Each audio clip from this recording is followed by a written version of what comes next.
Welcome to Running for Real, a global community with a shared love and curiosity for running. Together we reconnect with the reasons why we love to run and discover ways it helps us become better people. Whether it's the quiet moments of a morning run while the rest of the world still sleeps, or befriending the strangers next to you at the start line of a race, we are here to connect with others who see running as the common thread that weaves our lives together. Come join me, Tina Muir, as I talk with people from all walks of life, united by a love of running. Hello, my friends. Welcome to episode 336 of the Running for Real podcast. Thank you for joining me today. I'm excited that you are here and excited for this conversation with a friend of mine who you're going to hear just how long we have known each other in the episode, but someone who I probably should have brought on a lot earlier, especially because of the work that she did and continues to do in changing the future of women's sports, primarily in cross country and track, but just across the board as a coach. So I am excited to welcome Sarah Slattery to the podcast. Sarah is a middle and long distance runner who competed in track, cross country and road races. She's represented the US at the World Cross Country Championships as a junior and a senior. She was a 4-time NCAA track champion, and she was the head men's and women cross country coach at Grand Canyon University, which when she was doing that, she was one of few women who was coaching both teams. Now you will notice I said was. We're going to get into why Sarah is no longer doing that. However, you are going to hear a little also about what she has been doing instead, including the book that she wrote with Molly Huddle, How She Did It, Stories, Advice, and Secrets to Success from 50 Legendary Distance Runners. You are going to love the runners that they have featured in that. Really good book, and we're going to talk about that as well. So in this episode, we are going to be talking a little bit about women's coaching. We're also going to be talking about Red-S and just a healthy culture within a team. And while we are talking primarily about collegiate teams, this can definitely apply to the high school level, or also just have a team or a club that is for, I guess, quote unquote, recreational runners. Whatever that may be for you. So I'm excited to welcome Sarah to the show. So let's get to it. Give your health and your immune system a boost with omega-3s and ultra spirulina from the world's most sustainable grower. Allo Nutrition grows algae in pure sustainable abundance with zero pesticides or environmental pollutants in their first of its kind aquaculture plant house in Iceland. Their products are better absorbed for better results. This means you get all the benefits from omega-3s, from heart health to brain health to immune system function without those fishy burps, so thank you, or the nasty aftertaste that they leave afterwards. Their polar omega-3 structure boasts 3 times the absorption of fish or other algae oils, and yes, it's made of algae, which means it is sustainable. Allo is the future of nutrition. Omega-3s, pure plant protein and micronutrients that provide all the benefits without damaging the Earth's ecosystems, so people and planet can thrive. I've been using these omega-3 algae supplements from Allo Nutrition for a few months now, and I love that I can get this without it being from fish, which is not a particularly sustainable method, but Allo also goes above and beyond to make sure that they are taking care of our planet in other ways. The container that it comes in is glass. It comes in a paper box or a cardboard box. There's no plastic or anything involved. They also have an immune support spray, which I love and I can use, and I had been using when I was dealing with that nasty cold a few months ago. And I use it whenever I can feel anything feels slightly off, just to give me a bit of a boost. So you can go to allonutrition.com and use code TINA10 for an extra 10% off at checkout. That's ORLO nutrition.com and use code TINA10 for 10% off at checkout. And if you act fast enough, they have a New Year bundle going on right now, so you can get up to 37% off. So go take advantage of that. It's going to be cut off any day now.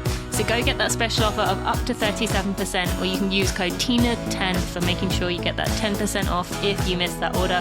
Go to allonutrition.com to check it out.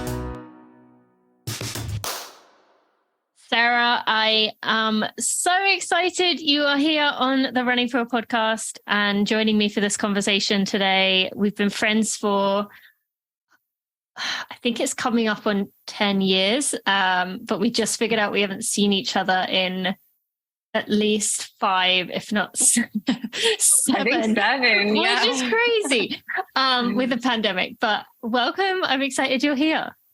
Yeah, thanks so much for having me, Tina. It's exciting to talk to you now that you have 2 kids. And I think the last long conversation we had was talking about getting pregnant and going through those steps. So yeah, a lot has changed since then. Yeah, thank you. It's funny though, the last time I saw you in person, we both did CIM, which was my last race before I ended up quitting. And then we saw each other a few weeks later at the USATFCCCA. Is that right? Yeah. Something like that. The longest acronym ever. Convention. Where my husband was attending, and I just went because it was in Florida or why not. And we went on a run together. And, that was a really pivotal run for me because in my story, and I don't know if I ever told you this, I must have done if I was talking about getting pregnant because I hadn't stopped running then, but it was not long after that. But I remember being on that run. And I think I told you this, that I think we'd done CIM maybe 3 weeks before or something, maybe a month. And I still felt so terrible on that run. Like I remember we ran with a group and I can't remember who the other people were, but I felt so terrible that I was like, what is wrong with me? I know I took some time off. I think that was my first run back. And I just felt so bad. And that for me was the beginning of me starting to question, like, what is up here? And I realized it was mentally, I wasn't there. But yeah, that was a turning point moment for me. I don't know if I ever told you that. Yeah, well, that was my last race too. I didn't know that was your turning point. That was my last race. And that's when I started getting more seriously into coaching. So I attempted the marathon and I had gotten like the flu the week before and I made it through and I went out a little, it was my first marathon. So not a little ahead of what where I should have been, but struggled and didn't finish the marathon. So, and then was just like, it's really difficult to, I think, balance this and have children and coach. So I put everything into coaching and being a mom after that. So yeah, I can see that. But when your mind is not there, like mentally, and like your heart is not there to marathon train, I don't know. It's not going to. I think that was it for me, though. I think at that time, it felt physical. But as it continued, it was starting to, be a case of mental affecting physical. How we're always told, we always know that your mind is, running is 90% mental. While I was feeling it on that day, especially physically, it became clearer and clearer from that day that it was something else going on. But I think just an interesting day. I could tell on that day you're really wanting to be a mother. And sometimes you could. You talked a lot about it. Yeah, you talked a lot about getting pregnant and wanting to get pregnant and like figuring that out. I just remember that from our conversation. And I remember when I was ready to have kids, like it was like 2012 when I had my son and or 2013, I had him, but getting pregnant right after the trials. And as soon as I made that decision, that's all I could think about. And I was like totally done with that running part and just wanted to be a mom. And so I don't know, your body kind of, in my mind, my body just is like, all right, that's what I'm doing right now. But then I swear I met you, wasn't it 2000? Was it Cherry Blossom? I thought it was 2013. Was it 2012? Oh, I think it was 2014, maybe 14. Okay. Yeah. Okay. Yeah. So then you already had Steve at that point. And then, wow, that's crazy to think about that now, that you had a baby when we met, because I don't think I had any association there. So then you mentioned there that you went on to work for Grand Canyon University, and I definitely want to dive into that. Before I begin with that, though, I would love us to talk about some kind of epiphany, some kind of realization, some kind of moment in your life that led you to be at the point you are today, that was a turning point in your life that you would like to share with us. So in terms of like where I am now, like as a mom, whatever you want it to be. I think there's been like a few turning points in my life. I think recently I had a turning point where I kind of went all into like taking care of my kids and stop being coaching. And that was a hard decision for me because I feel like I had given up, like I think another turning point was like kind of stopping running in 2016 to like put it into coaching. And I really like stepped forward to like when I took that job, they were switching from D2 to D1, and it was in the town that I grew up in. And I really wanted to like grow this program and see what I could do. And I was one of the few women head coaches in the Division I NCAA, coaching both men and women. And so it was probably like the hardest thing I've ever done, like harder than running, like and anything, just with away. The amount of coaching, like coaching in general was really hard. Like it's a really tough job. The like dated, and I loved it. Like I loved the relationships with the athletes. But and watching them, like having them trust me with their goals. And, it's like a really special relationship that you have with them, and in a really pivotal time in your life, where you're growing up and learning, like figuring out who you are, and being on your own for the first time, and being a part of this new team, and learning to be an adult, like cook for yourself, take care of yourself, like do all these things. So it can be hard. And so like those relationships, your team becomes your family. And so fostering that, I felt a very big responsibility with my athletes. And I truly, like, my husband would get mad because I was very emotionally invested and very much cared about like what was going on. And that would be what I would talk about all the time. And he'd be like, can we not talk about the team right now? So I think like, I think that was a big part of my life, but I think COVID, like the pivotal moment for me, like, and it's just like having the emotional ties with that is hard, but then like also the demands on like a cross country and track and field coach, like you were in season, all 3 seasons. So, you're cross country, but those athletes are also indoor track athletes and outdoor track athletes. So they're really 3-sport athlete. And then the summers are really the only downtime, but you're also recruiting, and that's a big part of your job.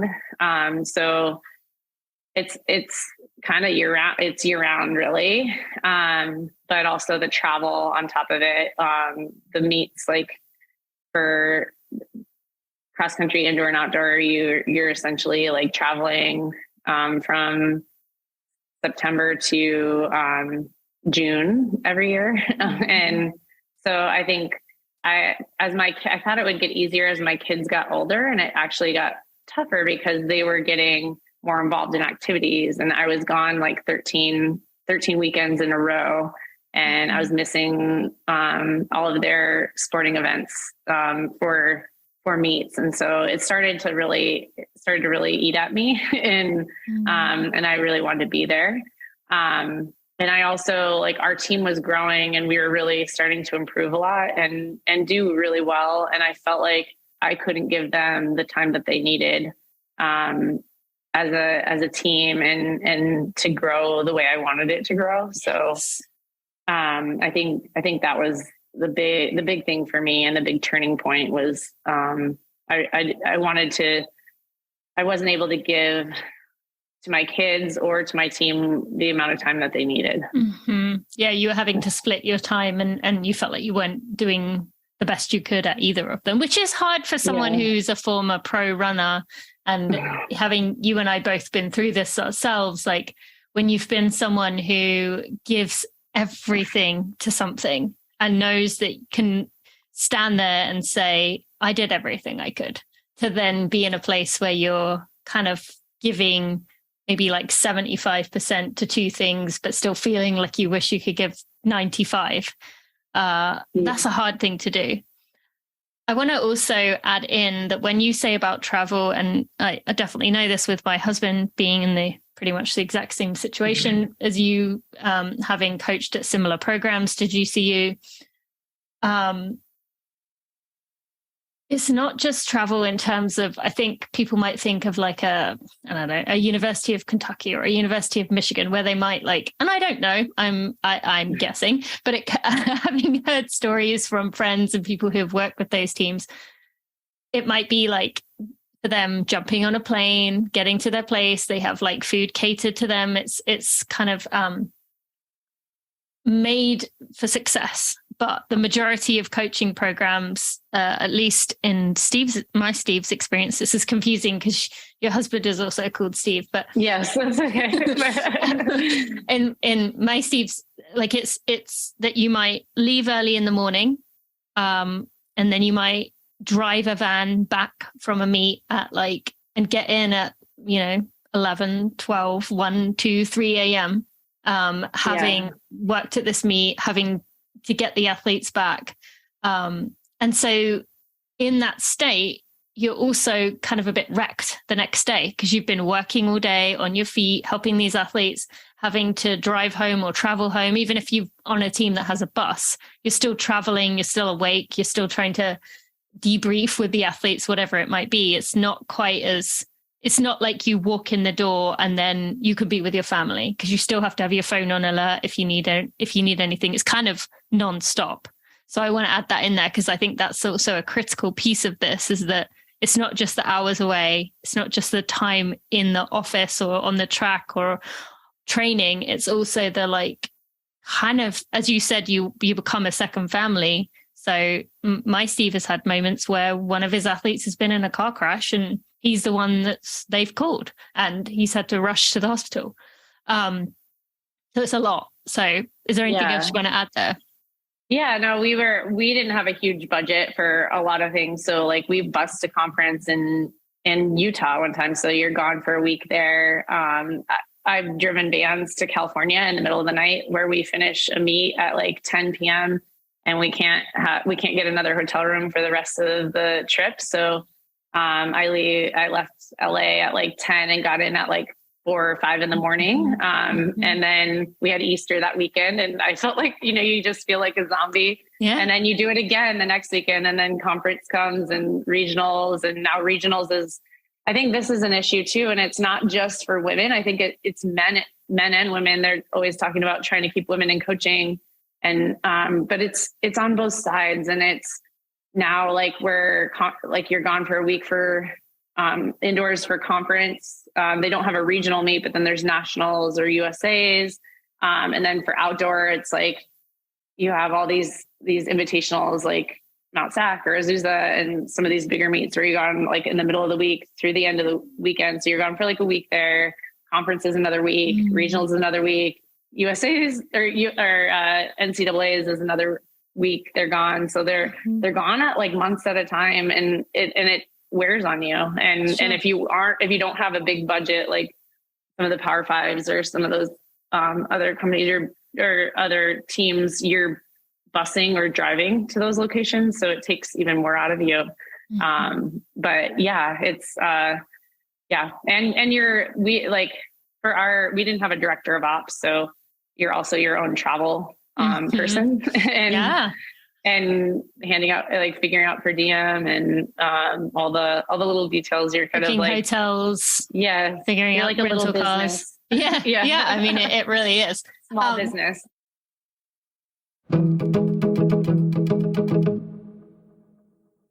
Thank you to Allbirds for sponsoring this episode of the Running for Real podcast. And I had the absolute pleasure and gift of going into the Allbirds Design HQ this week. So I got to see some of the shoes coming out in 2023, 2024 and beyond. Let me just tell you, there are some updates in shoes that I can barely wait for. And I'm not a particular shoe dog, but this is incredible what they are working on here. It's something that's making my heart beyond happy. And you are going to be so surprised with what they have coming. Can't say more, but it's very exciting. I am very excited to be working with Allbirds yet again this year, and we have some very fun ideas planned beyond hosting events and me just absolutely loving their shoes. They're so thoughtful and intentional with all that they do, and as it's the core of who they are, everything is looked through a sustainability lens. It's just built into their DNA, and that means so much to me. They just want other brands to care too. There's no ego involved. They genuinely believe that the world we can create together is the world that they want to be a part of. So yes, their shoes are amazing. They're everything. I am wearing them all day, every day. I wear the Dasher for most of my day, for any time I am traveling. And if I had to bring one pair of shoes with me on a trip, just one, that would definitely be the pair I would take. I wear the high top runners for my day-to-day use. I wear the flyers for my runs, the wall loungers for my evenings out. I wear the plant pacers to go with anything. And my kids are obsessed with their small beds. Steve wears them too. So yeah, my family is a big fan of Allbirds. Go give them a try. And if that's a bit overwhelming for you and you haven't tried Allbirds, start with the Dashers. That's my recommendation. Go to allbirds.com to go find out more and go check out my many, many, many, many favorites.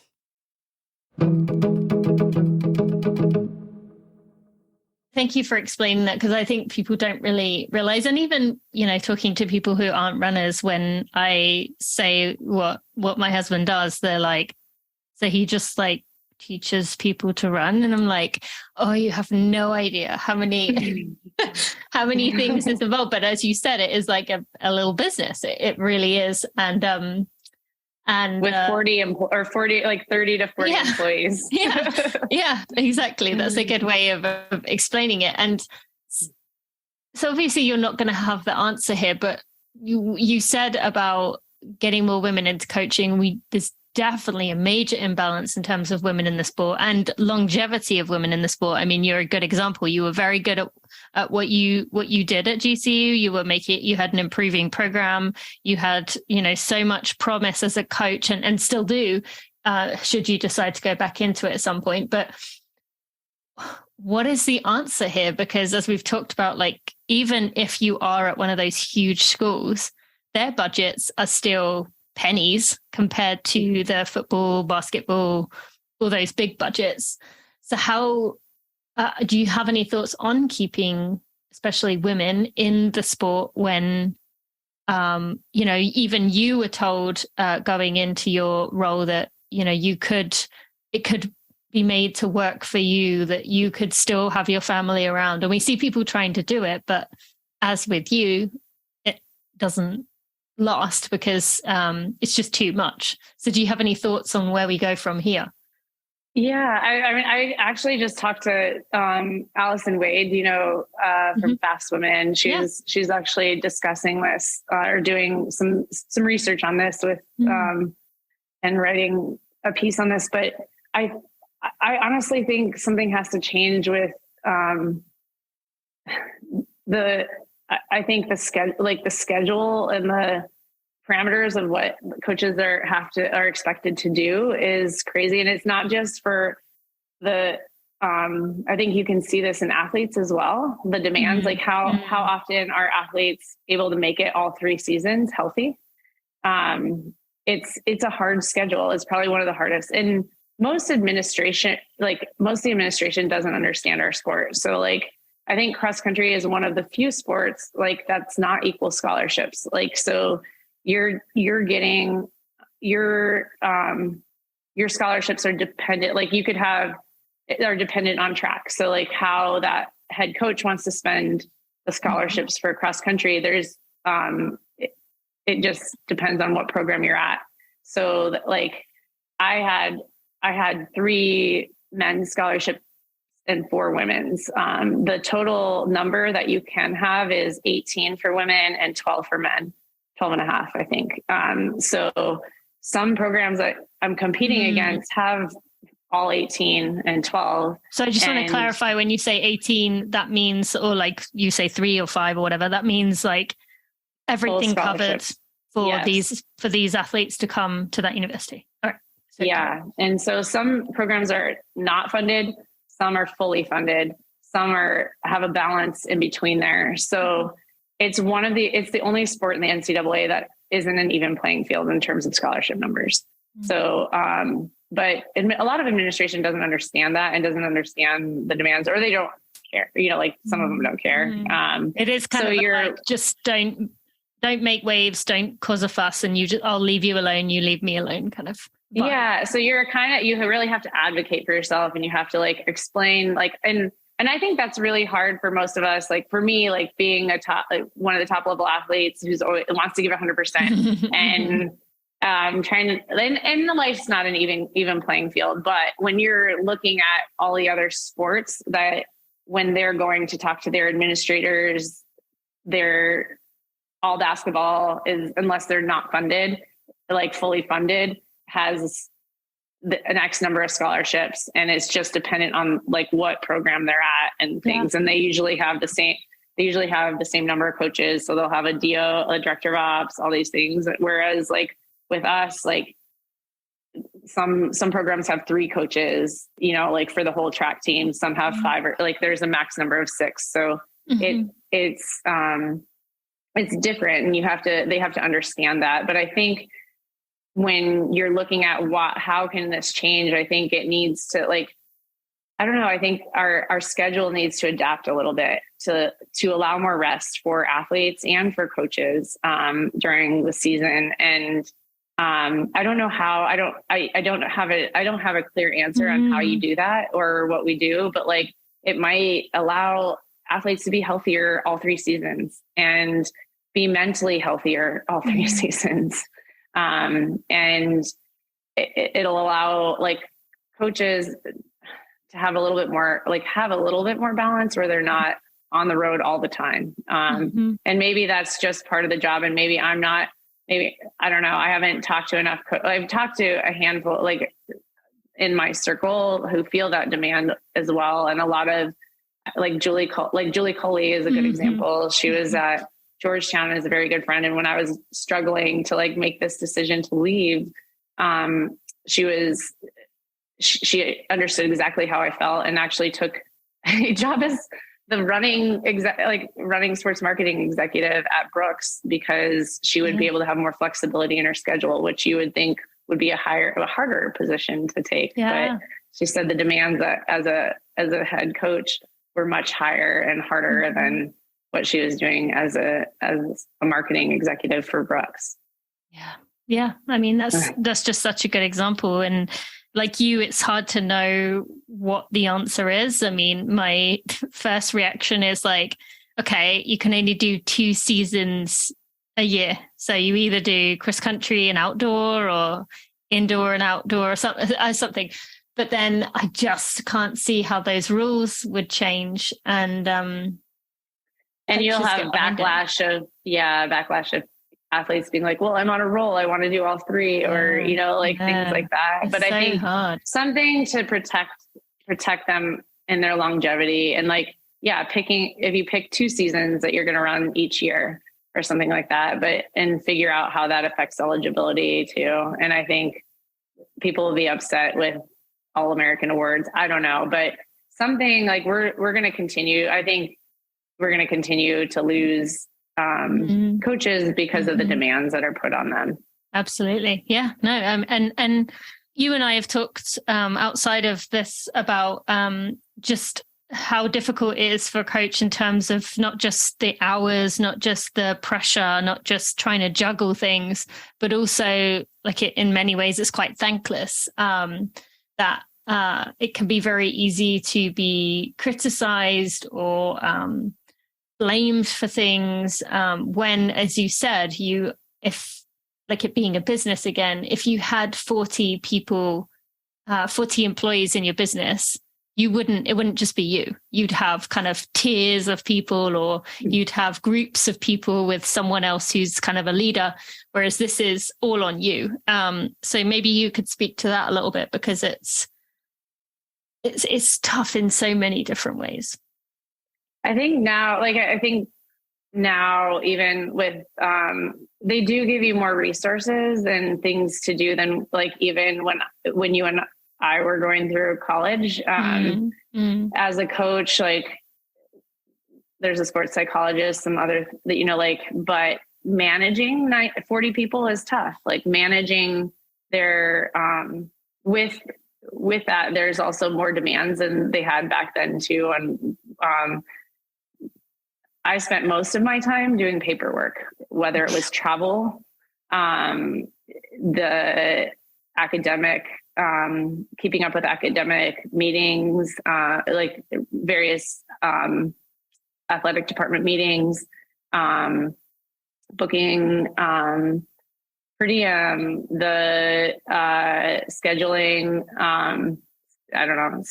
scheduling our schedule, making sure that,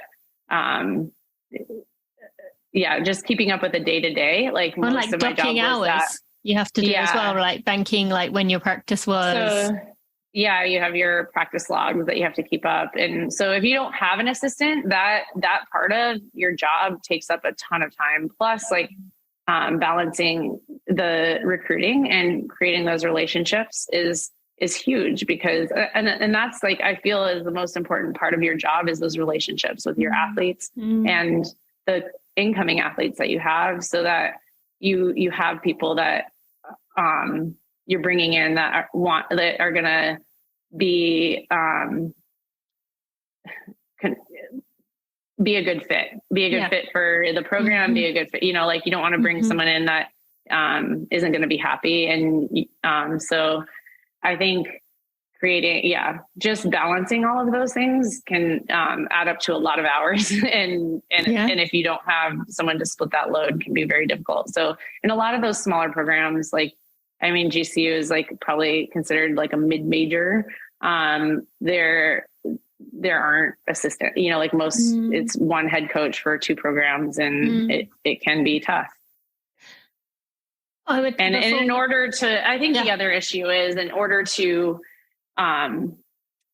move up, like I had offers to go to a lot of other schools and do coach in other places, but I think this is an issue with women, but it can be mostly with women, but like men too. Like you have to decide, like, all right, am I going to uproot my family and move somewhere else and like change schools and all these things to maybe make a little bit more, and be at a better program and have that support. So it needs to balance with the family to be able to make those sacrifices. And in our position, like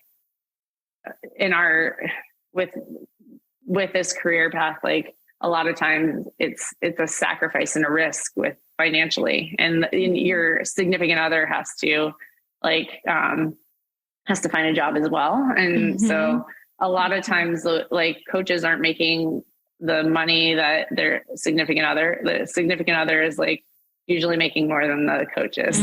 Yeah. No, it's real. And I don't know if you even, I don't know if you know this, but like when I was an assistant coach at LaSalle in Philadelphia for 2 years while I got my master's. And at the end of it, the head coach or the director, who is now at Columbia, Dan Island, he had said to me, he said, what are you going to do towards the end? What are you going to do now? And I was like, well, I'm not going to coach. And he was like, you do know that you could probably coach anywhere, like within 5 to 10 years. And I was like, yeah, but I just don't want to. I just don't feel like it's for me. And at the time I felt so selfish. Like, why can't you like give up that? I felt like I was like Miss Selfish for being like, I don't want to give my life to these people, to these athletes and to doing what they can. But now I often think about like how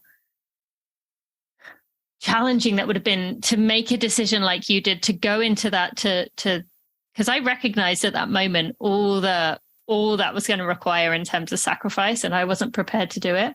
But now you obviously did go for that. I mean, a few years after you graduated, it wasn't immediately, but I do think about how my life would have been different had I made that choice, and would I have still been in it? And I think, like you, I probably would have stepped away as well because of that intensity on it, had I gone down that path. But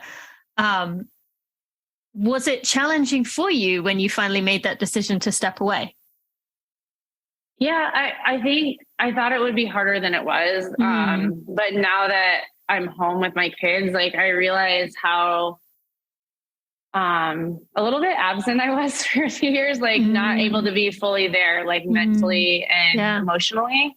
And now, like, I really enjoy it. Like, and I don't know if I would be as excited if I didn't have that experience of like coaching for all those years, like, and enjoy what I'm doing as much as I am now. But like, I'm just really enjoying being able to like be involved as much as I want with their activities and volunteer in their classes, be able to go to all their games, help them with my daughter was diagnosed with dyslexia. So like helping her through that, and just little things like emotionally that they need when they're going through that time. So I felt like really, it was really hard because I was exhausted. I felt like all the time. And to pull that out, like, because you're doing that with 40 other kids, you know, like I always felt like I was the mom to like 40 student athletes, you know, and I cared about them just like I care about my kids. But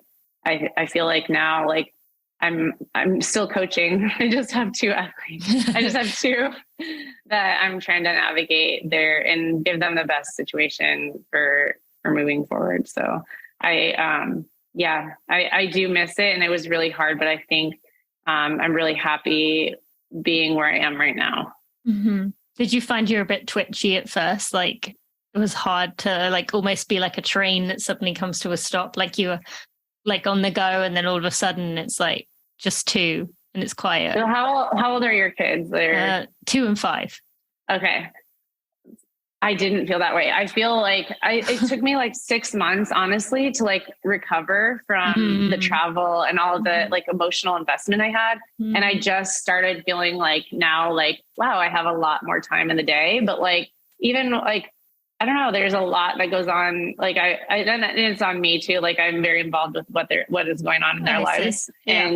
And we have a lot of other things too. I mean, I still like, I had the book with Molly that we wrote. Yeah, absolutely. And so I'm still doing those things. And I do I do a camp every summer. So I have some things outside of just being a mom right now, but I'm enjoying having a little more free time to do some of that stuff and be with the kids. And I started running a little bit more too. So that's great. That's fun. Yeah. Yeah. And I hope that didn't come across as like you're only doing the mom thing. No, like, no, not at all. It's more just like, honestly, mentally. I thought I would be the same way, but like, honestly, I feel like a whole person again. Like I finally like caught up on sleep, gotten on, like, feel like I can get in a routine, and I don't feel like I'm torn in 10 directions and can't keep up. Like, I felt like I was on this hamster wheel that I couldn't, I could never get to the end, you know, or like finish everything.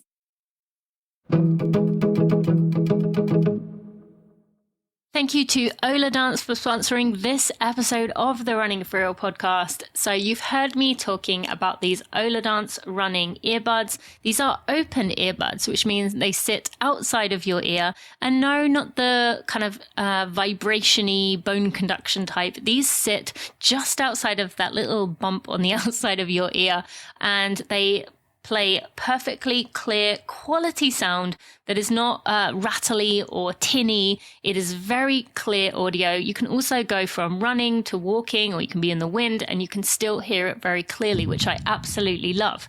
Now, the best thing though is that you can wear these Ola Dance open earbuds for hours on end. These are essentially a wearable stereo. There's no ear fatigue. There's no soreness inside your ear or on the top of your ear.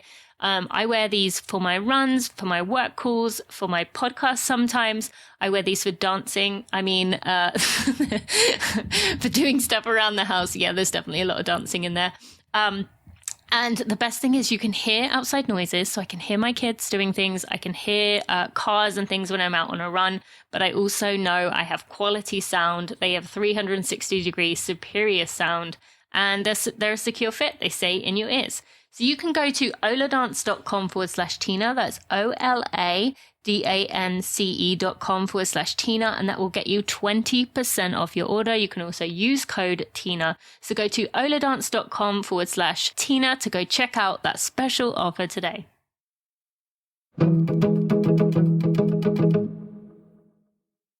Hi friends, just want to quickly interrupt this conversation to let you know I'm talking here about the Red-S recovery resource.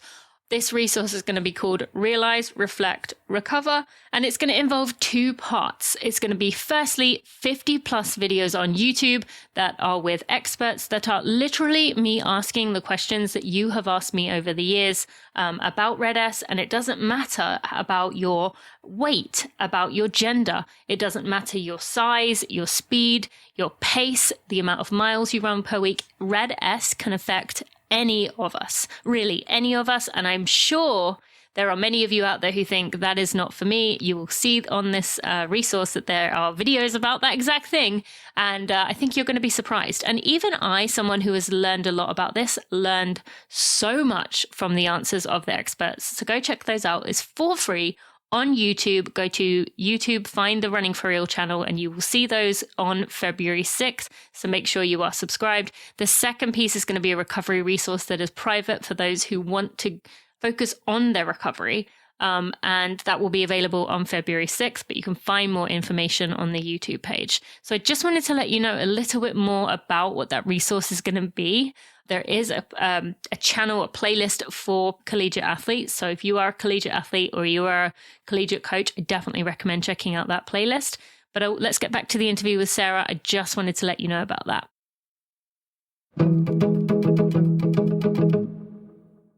I would love if we just switch directions here in terms of you and I had a conversation last week about like culture, about this program, this resource that I'm creating, which is going to be on YouTube, and then there'll be a private recovery resource. But the YouTube part is going to be 50 videos, which I've told you on Red-S. What is it? Basically, the thousands of emails that I've received to this point, taking those word for word and putting them into small 2 to 5 minute videos with experts.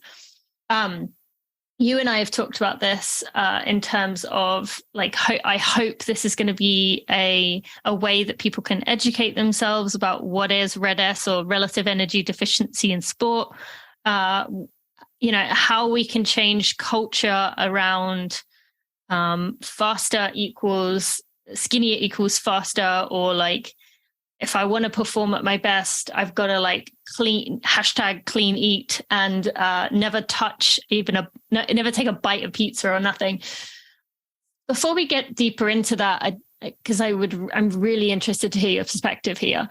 How do you think as a whole, in terms of culture at the collegiate level, things are now compared to when you were a college athlete? Now, granted, you were only at one university, so you only have your one experience, but from friends you've spoken to, do you think we are trending in the right direction, or maybe not? Yeah, I think we are. Honestly, I do. I think I've been involved. I think the first time I realized, I understood what an eating disorder was when I made Foot Locker when I was in high school. And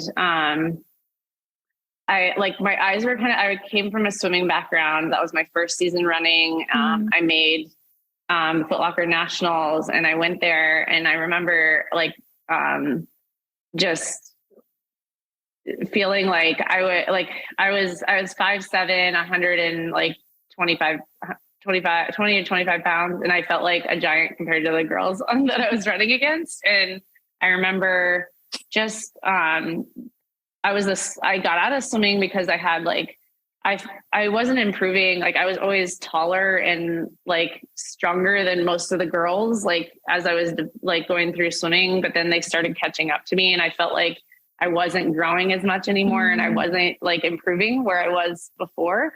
And so I felt like being smaller was a hindrance to me in some ways, but then I went to running and it felt the opposite almost like, and I was like, oh, I went there and I was like, oh, I'm bigger. Like I felt like taller and like just built differently than most of the girls. But I remember I had a great high school coach, Sabrina Robinson, and she was really big on just focusing on performing. She's like, you're a great athlete, like you're strong, like you're strong. And it wasn't even like I was so thin, like it wasn't like, it's just like in your mind you get these things set and you perceive things that aren't there. But one of the things, like when I started middle school running, like I could eat anything when you're swimming. Like you can go, like we would eat like buffet before we would go, we'd have prelim final meets and in between we'd be eating at the buffet and then swim an hour later and nothing would happen. And I remember going, like I was at middle school track meet, like I did the middle school season that was like 6 weeks long. And I went to like, my mom brought like oranges and some other things and I ate them before my mile. And I remember just like puking so hard after, like behind the bleachers after the race. And I was like, oh shoot, I can't eat like I normally do, like before running events. So, which is so funny careful. Because you're told, you know, there's that thing that we were all told as a kid, like, don't go swimming after you eat, you know, like, and you're literally. I know it's the opposite because you don't have the jarring of running. Yeah. And it is funny. Like they're like, you're going to drown, but like we would eat, you're so hungry. I'm sure you've cross-trained like swimming I used to be a swimmer as well. I did it before. So like, well. You're so much more hungry when you're swimming, but like running does something to your appetite, but, and it's probably the jarring, from the pounding and things, but yeah, so anyway, like I started running my sophomore year. I lost my period around the end of my junior year, beginning of senior year. I went to like a junior camp and my mom, like I didn't understand. Like I had my period when I had my menstrual cycle when I was 12. So I had like a pretty normal development. And then I lost it when I started running more. And my mom took me to like the doctor to talk to them about it. They did like ultrasound, like did all these things. And then I went, they're like, you're fine. Like it might just be from the training. And then I went to a junior camp and it was like a USATF junior national camp. And they suggested like for girls at the time to go on birth control. So then I started on birth control and I had like conflicting feelings inside because I was not having sex. I was like, but I was going on contraception and like talking to my parents about doing this.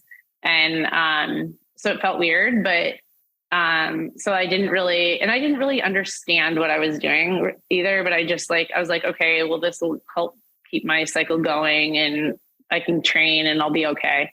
And it wasn't until I was very grateful.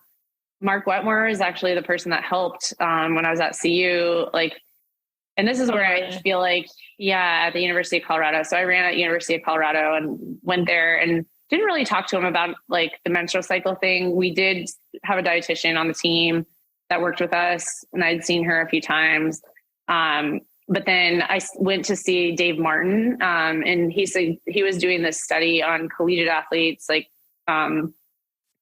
he did like a handful of women, in their early stages of collegiate, like freshmen, sophomores, and was going to follow them, hopefully through the professional career. And he did with me. I saw him, while I was running as a professional, but he was trying to help women continue to develop, not like these high school, like some of the top high school girls, and help them continue to like, stay in the sport and have long careers. So he would do, they did a treadmill test, for VO2, on us. They did a power test.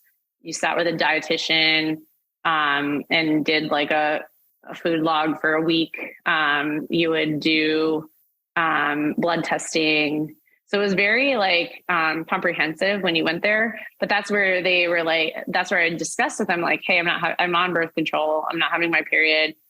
They looked at my diet and they're like, let's stop doing that. Let's get off the birth control and let's like figure out why you're missing your period. It could very well be Dr. Dan Bernadotte was the dietitian there. And he was like, it probably is like, it could be as little as like 200 calories you're missing, or like not getting enough fats or different things. So why don't we like try to correct that with our diet and get you off hormones? Cause it's not great to be on synthetic hormones for a long time. So, I was grateful that he did that. And it actually took a little while because I had been on it for like 4 years. So it took me like 6 months or so 6 to 8 months to get it back normally. But I was glad I did, because I think,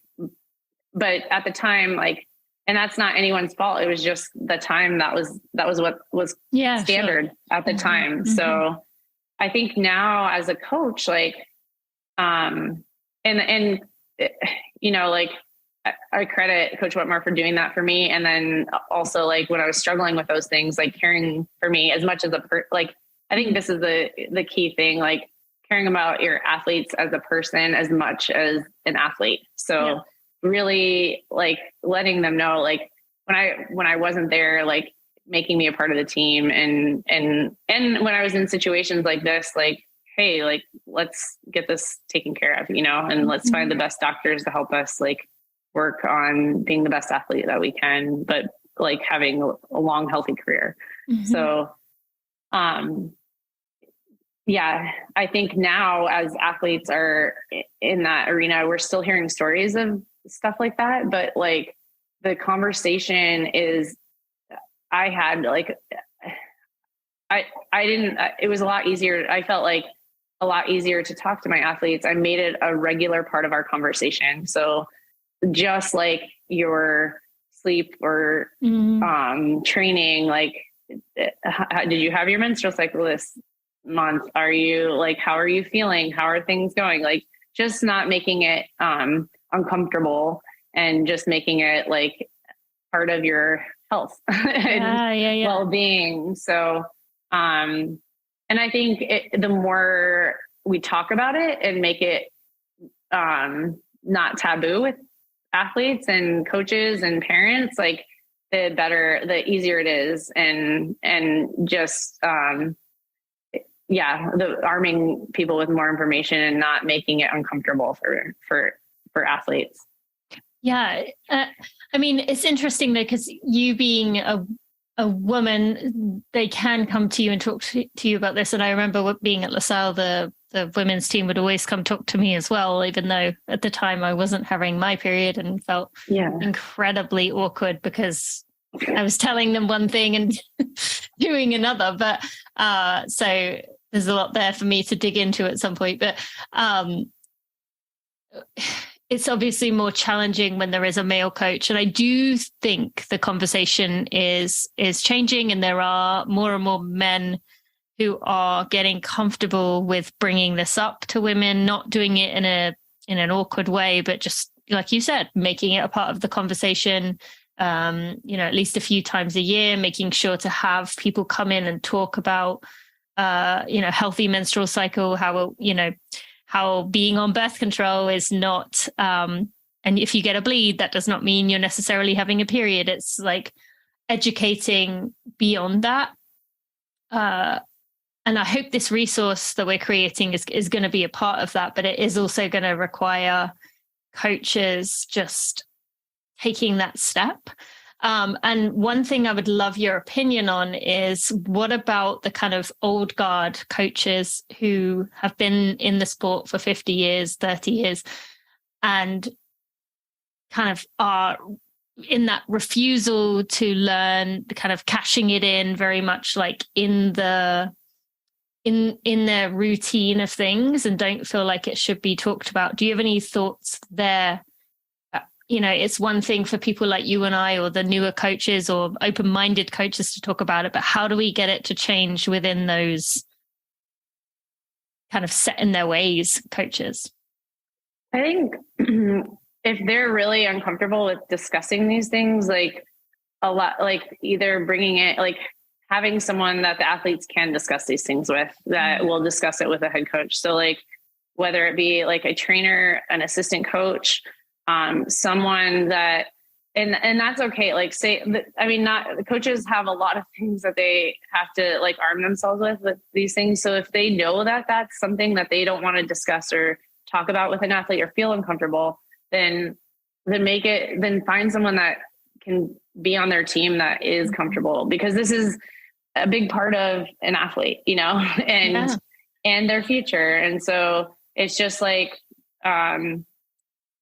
we were talking about with the concussion protocols, like putting this, like having something in place where you can, there is like a Red-S protocol, like with some of the information that you have, I think is going to be an amazing resource for coaches and parents and athletes to know, and taking that, alleviating that a little bit off the coach, because then they're like, okay, so this is happening. These are what we need. These are the things we need to do, and to help this athlete and figure it out. And there are other things that go into it besides nutrition. But a lot of it is like, our sport is demanding, like an energy demanding sport. And so we need to look at how much energy is going into that athlete to make them, it affects so many things, their mental health, their physical health. And it's not just a women's issue. Absolutely. Women are very lucky because we have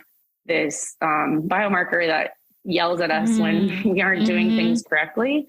But I had a lot of men that came forward when I was coaching that talked about issues that they were just like struggling with eating and not feeling right, and pressures with like feeling like they needed to be a certain weight to perform well. And so,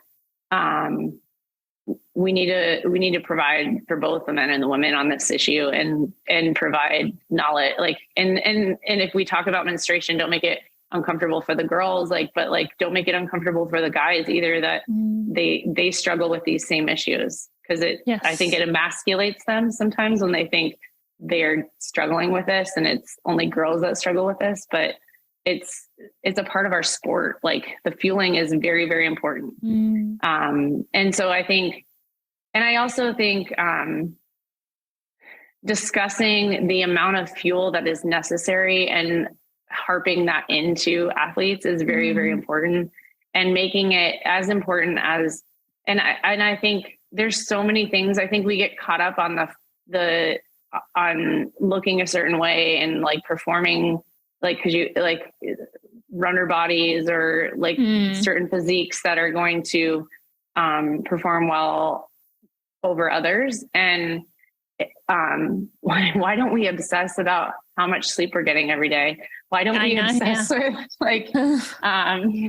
why don't we obsess with the amount of things that we have on our plate that we're trying to juggle with everything else? Like, there are a lot of factors that go into performance.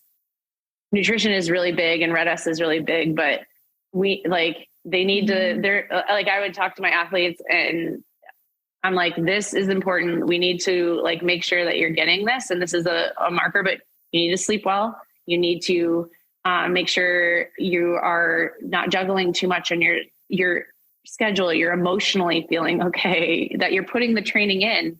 So it's, let's obsess about those things too. and take cause most of the college kids, they're like, well, I got 6 hours of sleep last night. And it's dude, that's not enough. And a lot of the women are type A, where they're like, I want to be a straight A student. So I'm going to I'll just I'll have 6 hours of sleep tonight instead of 8, or things like that. So I think it's balancing all those things and not obsessing over one, You're right. And it's all tied together as well. You said about, firstly, you said about males. It absolutely, Red-S includes males, and a low testosterone level is one way of knowing that something's going on, in addition to You mentioned about sleep. Like for me, the insomnia was the thing that finally like made me snap to where I had to do something. But a lack of sleep that's tied to RED-S. If you can't sleep because you said about like the type A perfectionist, you want to get everything right, you're probably going to struggle with sleep. You're also going to sacrifice sleep. You're also going to cut corners with recovery, trying to just maximize your efficiency, which is what I was guilty of.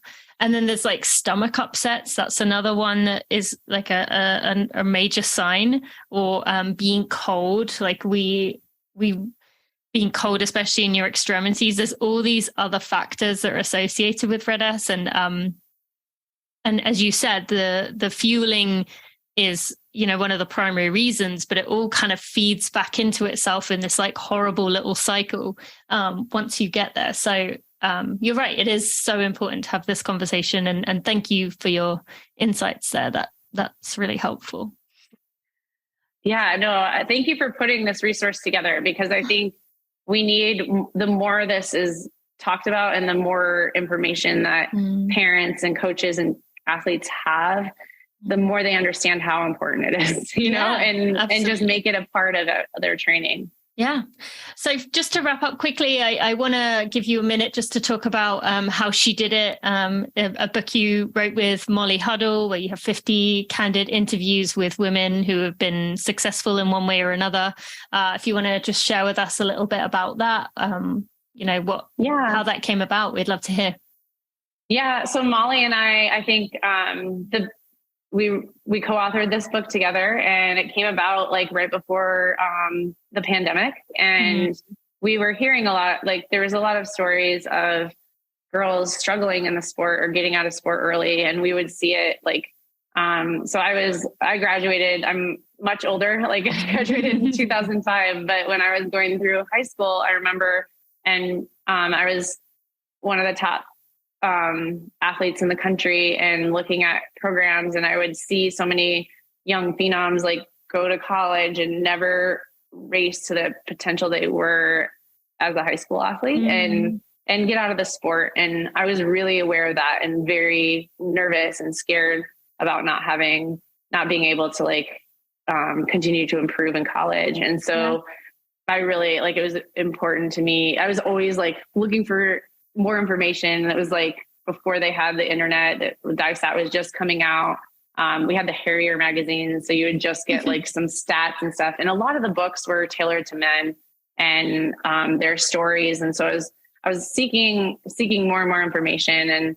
And I ended up going to Colorado. But the main thing was like we wanted to have a book that will help. Like we wrote the book because it was a book we would have loved to have when we were a high school athlete. Yeah. And we wanted to arm girls with resources. The first half of our book is 8 different experts on sports physiology, nutrition. We had like a sociologist, a psychologist.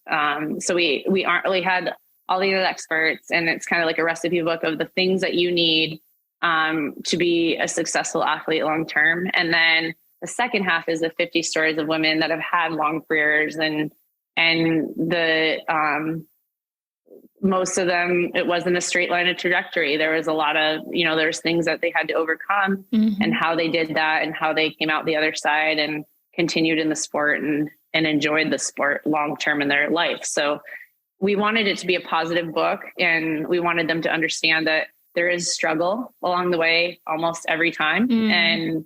But it's like, how do you navigate those things and do it in a healthy way and continue to like love the sport and improve throughout your career and do it at the highest level. Yeah. Yeah. And I will make sure I put links in the show notes for people to go check that out. Is there anywhere else you'd like to send people to be able to go find you? Yeah, I'm mostly I'm not like a big social media person. I do I have a Instagram account. It's private. I made it private. That's probably best to just send you to the book. Let's just send people there. But yeah, I think mainly like we do a lot, and Molly and I have we're going to put more information on our How She Did It website. There is a lot of information that we had to cut in the book. But there's some really cool, like, expert pieces that got cut that we really think would be important, like on Redis, on like Trent Stellingworth had a lot of studies that were really great. So we're going to start adding more of that on there. And I think that's the main places to like find us. All right. Well, I will send people there. Thank you so much for joining me today. I appreciate you all that you've done in the sport as a role model for women, and just, you're like, just loved watching you over the years, and can't wait till we can hug again sometime soon. Yeah. Thanks, Tina. Thanks so much for having me on. The Running for Real podcast and everything we do here at Running for Real would not be possible if it wasn't for the Running for Real team.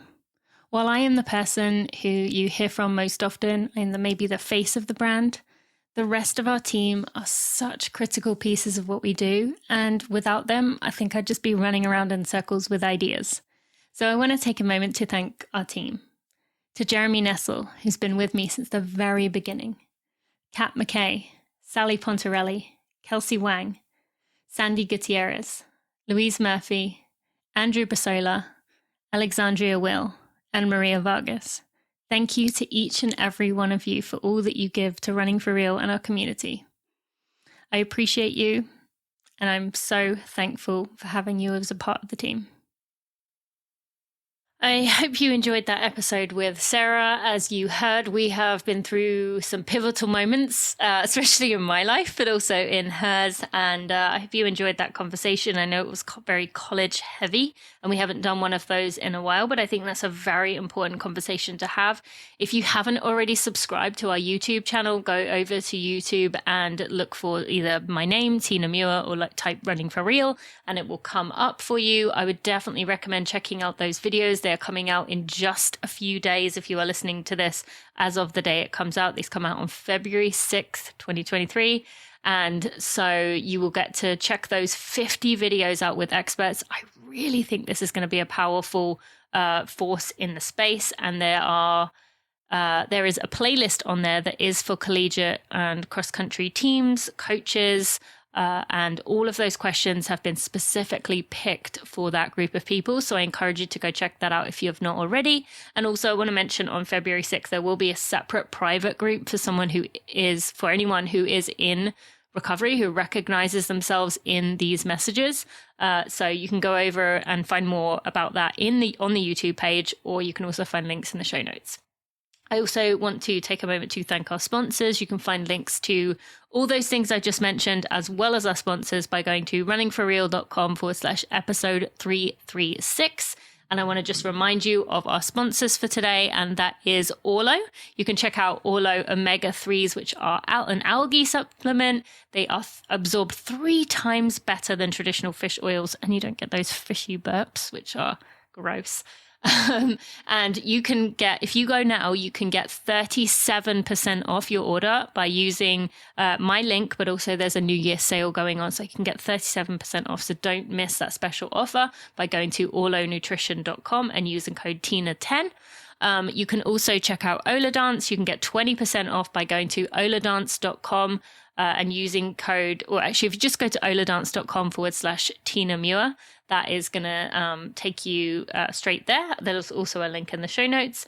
And finally, I want to thank Allbirds for sponsoring this episode. You can go to allbirds.com or go to shop.allbirds.com/Tina Muir 88 to get my special offer, which is going to give you a free pair of socks with your order.